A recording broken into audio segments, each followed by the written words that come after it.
Yun, paano mamunga ng sagana? Paano mamunga ng sagana? Ano gaano kahalaga sa iyo 'to, young people, na namumunga ka ng sagana? Baka tatanong mo sa sarili mo, halaman ba ako na kailangan kong mamunga? Hindi naman ako mangga, hindi din naman ako santol. Anong favorite fruit niyo? Ha? Mango, apple, ano pa? Sino pa? Ano? Banana. Minions? Banana! 'No? May kanya-kanya tayong favorite na fruits.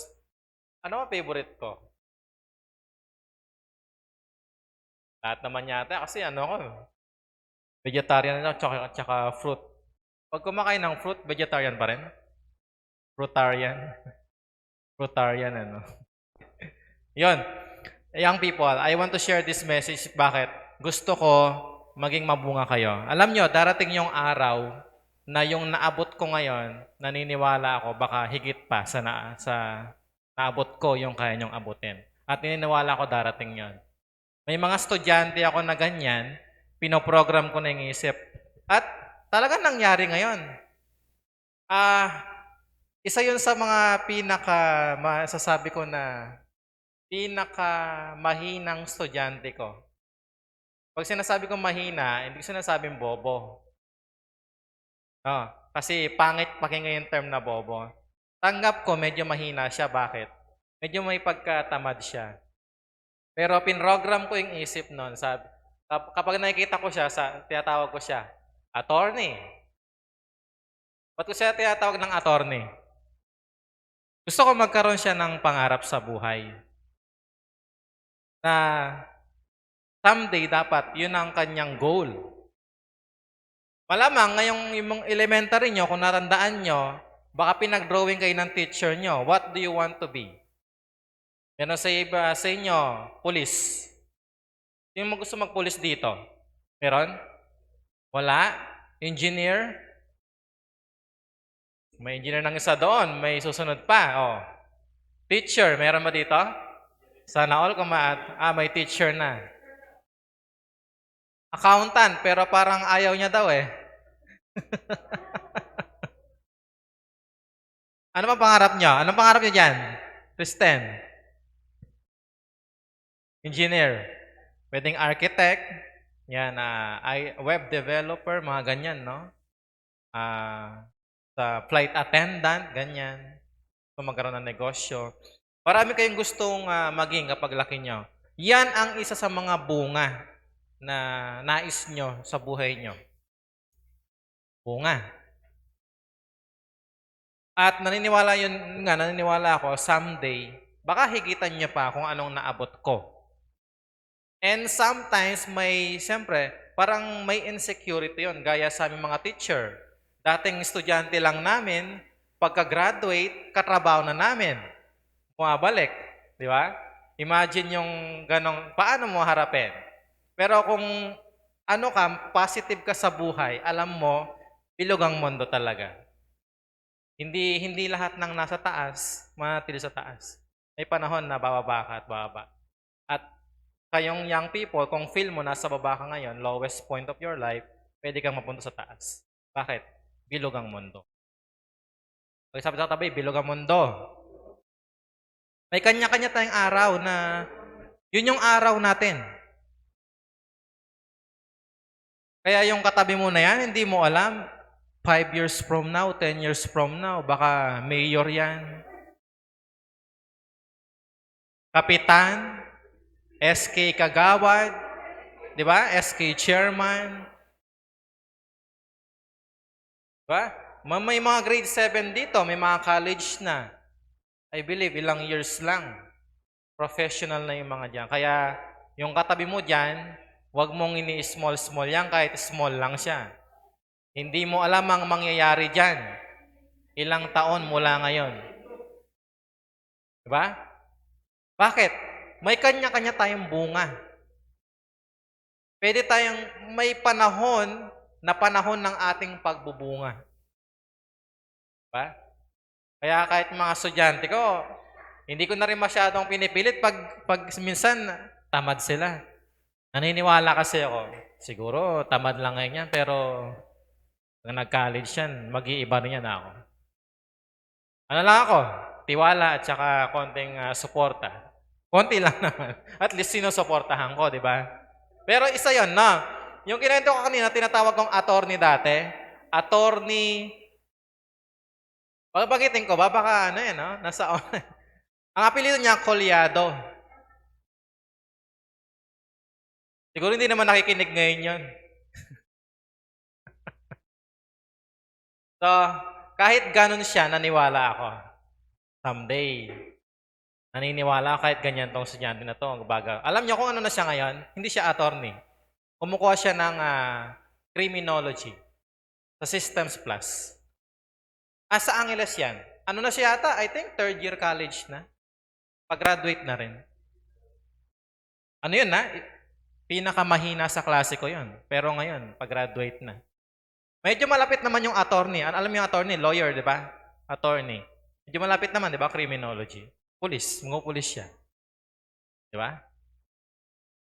May possibility tayong lahat. Bakit? Tayo yung mga seed. Tayo yung mga binhi. Buto. Di ba yung buto? Alam ba? Buto ng mangga. Pag tinapon mo, mga ilang araw lang yan, nagtataka ka, ba't may mangga dyan? Hindi mo alam, yung palang hinagis mo. Tumubo. Tayo mga binhi. May kanya-kanya tayong time para tumubo, lalaki, kanya-kanyang time din para mamunga. Now, anong gusto mong bunga sa buhay mo? May kanya-kanya kayong gusto. Gusto mong bunga, mataas na grade. Gusto mong bunga, 90 with honors, no? Sinong gusto ng with honors dito? Lahat siguro, no? Kasi estudyante, no? Sarap siguro pakinggan nun, no? Ano ba to? Calvin. Ano apelido mo, Calvin? Ano? Esto? Calvin Esto. With honors, no? Masarap pakinggan, no? O someday, ano ba? Engineer Balilo. Oh. No? Masarap pakinggan, di ba? Ano ba dito?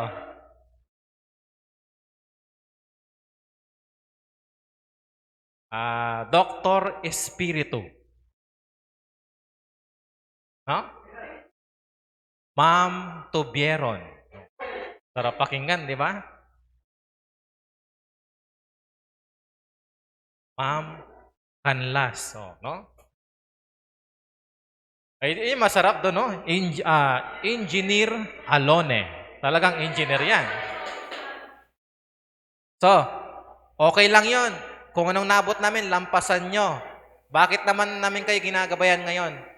Gusto namin mamunga talaga kayo. Walang problema kahit lampasan nyo kami, kahit maging mas mayaman pa kayo sa amin. Importante, pag mayaman na kayo, aambunan nyo kami, lilibre nyo kami. Yun lang okay na kami doon. Di ba?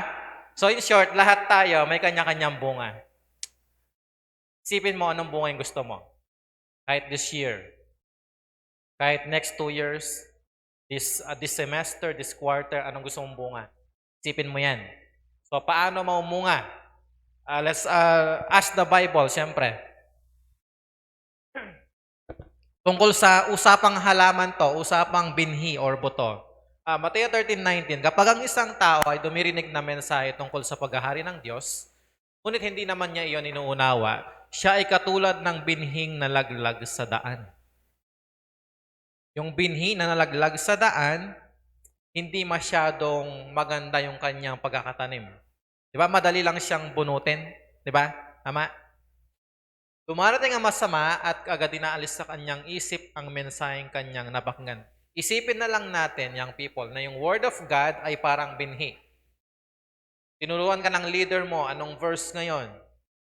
Tapos yung verse na yon, napakinggan mo, pero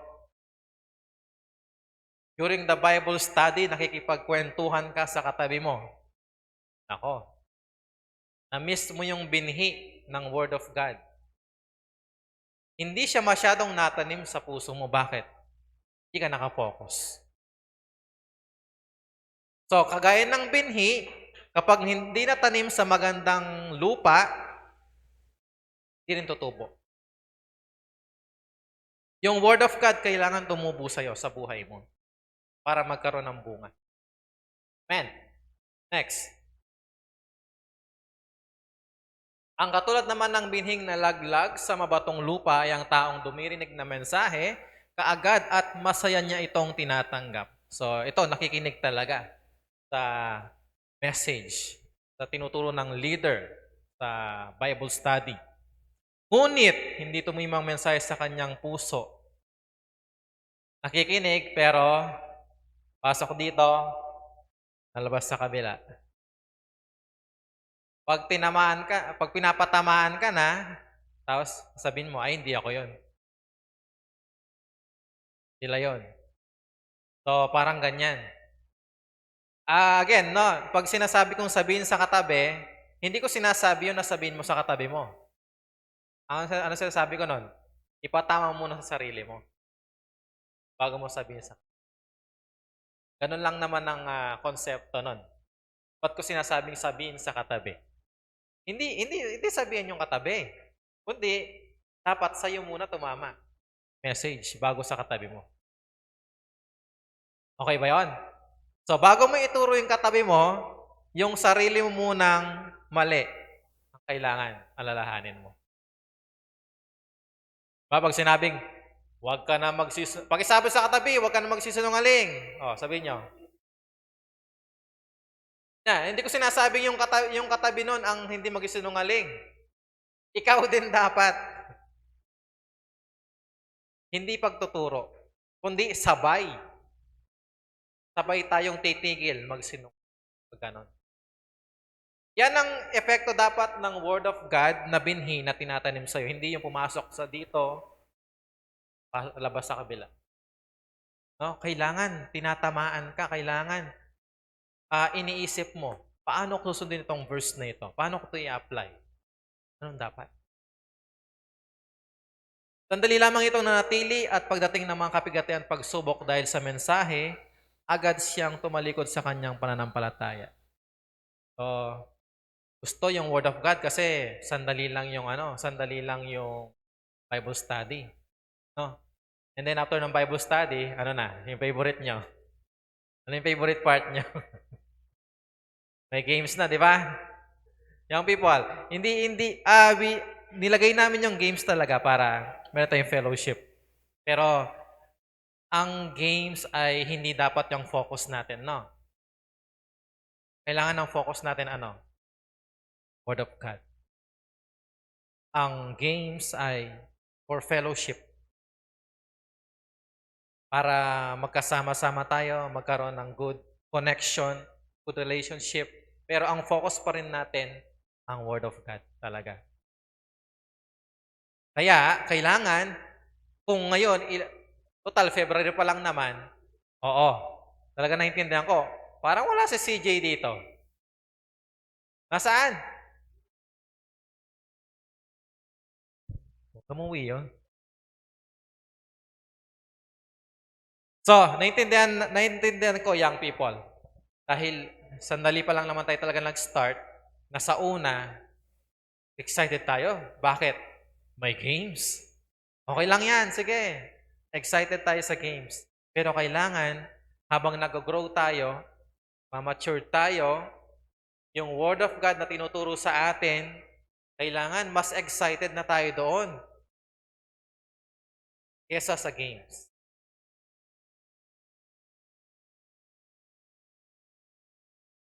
Pag-isabi sa katabi, huwag lang sa game excited. Dapat, pati sa Word of God. Although, ipagpapatuloy natin itong games na to. Siyempre, good fellowship yan. Next. Mateo 30:22. Ang binhi namang nahulog sa may damuhang matinik na halaman ay naglalarawan ng mga taong dumirinig ng mensahe, ngunit dahil sa pagkabalisa sa maraming mga bagay at pagkaumaling sa kayamanan, ang mensahe ay nawalan ng puwang sa kanilang puso at ito ay hindi nagkaroon ng bunga sa taong iyon. Another naman, yung kanina mabato. Kapag sa mabatong lugar itinanim yung isang halaman, hindi masyadong malalim yung ugat niya. Bakit? Matigas yung bato. Hindi makakalalim.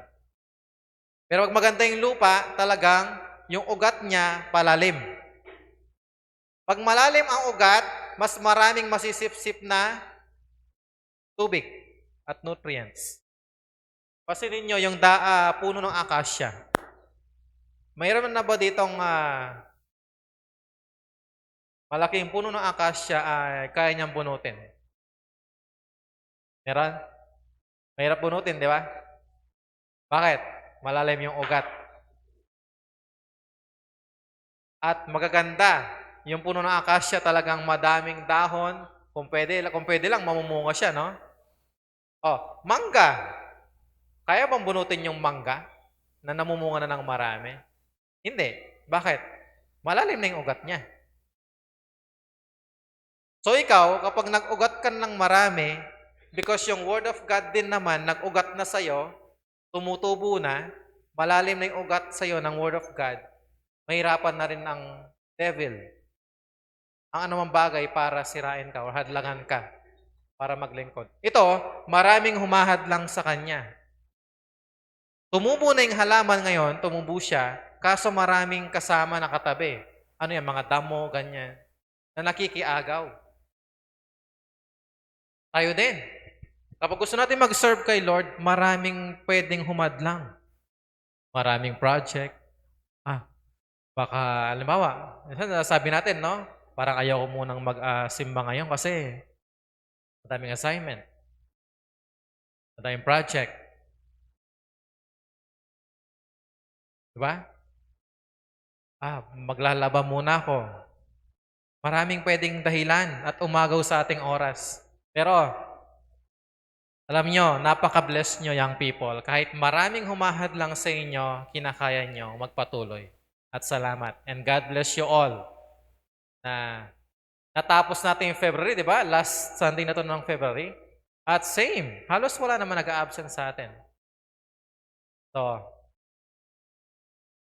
I think yung pagkakatanim sa inyo, medyo nag-uugat na rin kayo. At pag nag-ugat ka na, tutubo ka bilang halaman. Kapag tumutubo ka, nagmamature ka, yung halaman, mamumunga. Ikaw din, habang nag-uugat ka na dito sa New Hope Christian Church, mutubo ka na, unti-unti mamumunga ka. Anong gusto mong bunga? Alam mo na yan kung anong gusto mong bunga this year. Next, last. Ayan. At ang katulad naman, ito yung pinakamagandang pagkakatanim.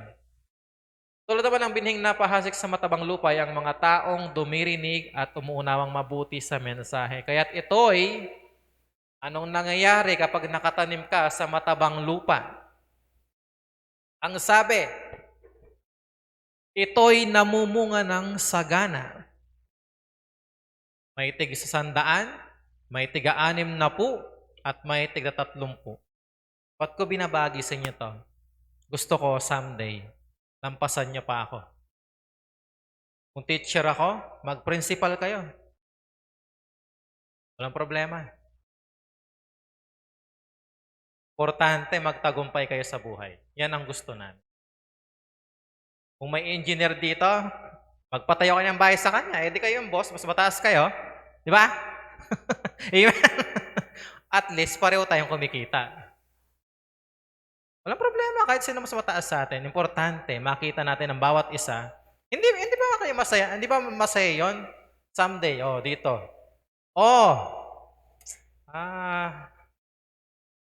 Engineer, kamusta ka na? Hindi ba masayang kwentuhan yan, no? Dati, ganyan-ganyan lang tayo. Tapos, ang tawag na sa isa't isa, Sir, General, no?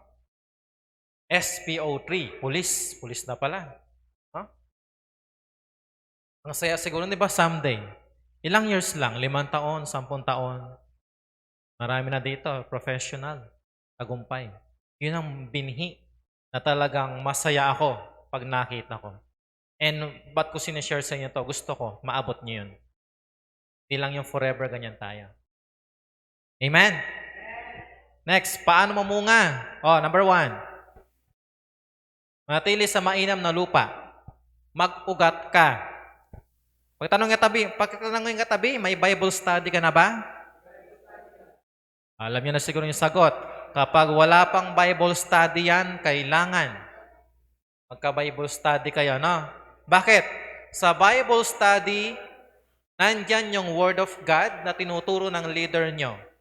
Yung Word of God ay binhi. Ang binhi na Word of God, pag natanim niyan sa'yo, sa puso mo, tinanggap mo yan, hindi pasok sa isang tenga, labas sa kabila.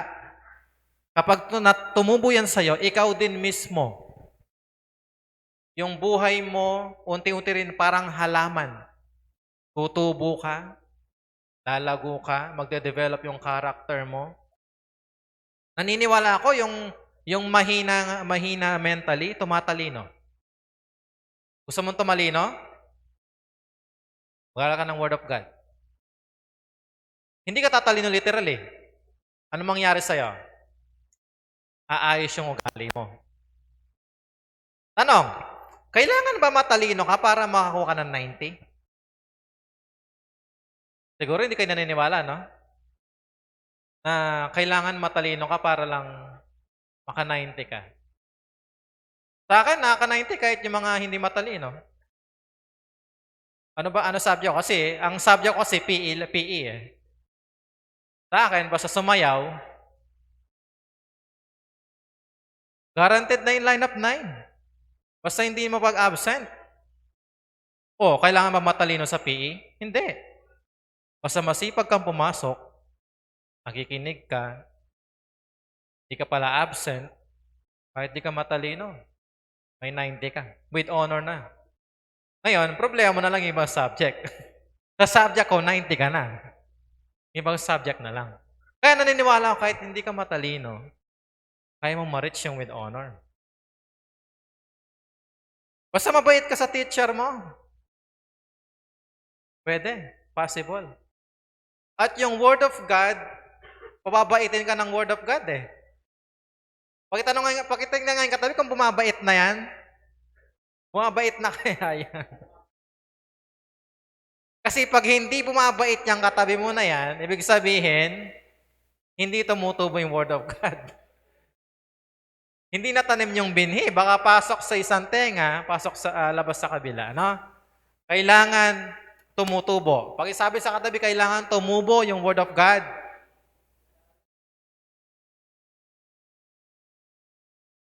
Kailangan mag-ugat kayo. Nasa Bible study ka na, may leader ka na, manatili ka dyan. Huwag ka nga absent. Kung may Bible study, sabi ni leader, Bible study, makinig ka. Huwag ka muna makipag-chismisan sa katabi mo. Focus ka sa Word of God. Yan ang ibig sabihin ng kailangan mag-ugat ka. Kasi, halimbawa, ako yung pinakamataas na leader. Siyempre, yung mga leader nyo, saan din sila? Parang ako din leader nila. Tinanim ko sila dyan. Yung leader nyo, tinanim nila kayo sa group nila. So kung saan ka nakatanim ngayon na group, I just pray, sana mag-ugat kayo, young people. Pag nag-ugat ka dyan, tutubo ka. Ba't gusto ko yung mag-ugat dyan sa group nyo? Yan ay mainam na lupa. Minsan nagmumotor ako, sa daan makikita ko. Biroan namin to eh. Minsan may mga high school pa lang nagiinuman. Di ba may Bible study tayo? May fellowship. Naisip ko, may Bible study yata. Biroan namin minsan yon. Anong Bible study yung gusto mo? Yung may inuman? Sugal? O yung Bible study na ganyan, nasa church? Tumutubo ka, nagmamatured ka, bumabait ka, sumisipag ka, bumubuti ang kalagayan mo. Yun ang magandang grupo na doon ka dapat matanim. What's the best group? Yun nasa church. Bible study. Next. Last. Pangalawa na yan. Huwag magpadaig sa anumang kondisyon ng buhay. Di ba yung halaman kapag, halimbawa, bakit yung magsasaka, tinatanggal niya yung mga damo sa paligid ng halaman? Bakit? Umaagaw ng nutrients, di ba? Isip-sipin niya yung lakas, yung sustansya ng lupa, imbis na masolo ng halaman, lalaki yung halaman, mamumunga, kahati niya yung damo. Now, tanong, ano yung damo sa buhay natin? Ano kaya yung pwedeng maging damo sa atin? Kasi spiritually, halaman tayo. Nakatanim na tayo dito. Nagsiserve na tayo kay Lord. Medyo may ugat na rin tayo. Ang tanong, malalim ba yung ugat natin? At pangalawang tanong, baka mayroong umaagaw ng ating nutrients. Kasi nakikinig tayo kay leader. Nakikinig kayo kay Pastor Long, kay Kuya Long, kay Pastor Han, nakikinig kayo sa sermon. Pero baka may umaagaw minsan ng inyong pagkakaugat dito. Ano kaya yung mga bagay na yon? Baka minsan, habang sermon, nag-Facebook, maagaw yon. Sitwasyon. Baka sobrang busy sa school. Hindi mo na magsisimba ngayon. Isang umaagaw yon ng ating oras kung saan man tayo nakatanim ngayon. So, ano yung kondisyon ng buhay mo? Baka dahil marami kang problema, ay hindi mo na magsisimba ngayon kasi madaming problema. Ay, pangit yung damit ko ngayon. Hindi mo na magsisimba. Napakababaw na dahilan, no? Yung damit, bayaan nyo na yan. Importante, nag-serve ka kay Lord. Amen? Ano ba ang pwedeng dahilan? Marami kayong pwedeng dahilan, young people. Pero again, God bless you all. Kasi, kahit maghapon tayo dito sa church, nandyan kayo. And alam nyo, dahil dyan sa ginagawa nyo, hindi ako nagbibigay ng guarantee, kundi si Lord, pangako niya. Sino daw yung mamumunga? Pakibalik yung kanina, yung verse. Sino yung mamumunga ng sagana? Ang sabi, kailangan lang nasa matabang lupa ka. Young people, nasa matabang lupa ka na ngayon. Ayan. Palitan na yung mataba. Mainam. Masagana. Mainam na lupa. Yung Bible study na kinabibilangan mo, yan ang masaganang lupa. Walang ibang mas masaganang lupa dyan. Yan na yan. Yan ka kailangan mag-grow, makinig ka sa turo ng leader mo, makipagkaibigan ka sa kapwa mo member, makipag-close ka sa kanila, and magkasama, sabay-sabay tayo, maglingkod kay Lord, mag-serve kay Lord. Kahit anong hadlang tuwing Sunday, kailangan nandito tayo. Bakit? Ang pangako ni Lord, kapag napagtagumpay natin lahat yon, dahil nasa matabang lupa tayo ay magkakabunga. Gusto magkabunga ng sagana, manatili na tayo sa matabang lupa. Mainam, masaganang lupa. At mag-ugat tayo dito. Yung ugat nyo, palalimin nyo. Kailangan lumalim yan. Kasi pag hindi lumalim yung kapit nyo dito, hindi tayo mag-grow. Mauunahan natin ang bawat isa. Merong lalaki, merong may iwan. Ang tanong, gusto mo bang maiwan? Pakita yung katabi, gusto ba maiwan? May maiwan at may iwan talaga kapag hindi nag-ugat. At kapag hindi nakinig sa leader. At kapag nag-a-absent tuwing Sunday, talagang may iwan talaga. Pero kung gusto mong sabay ka lang kayo nung kasama mo, sumasagana ang buhay, namumunga, tuwing Sunday dapat present at makinig kay leader. Mag-serve kay Lord. Amen. Let's pray together. Ganoon, sa tanghaling ito, salamat Lord.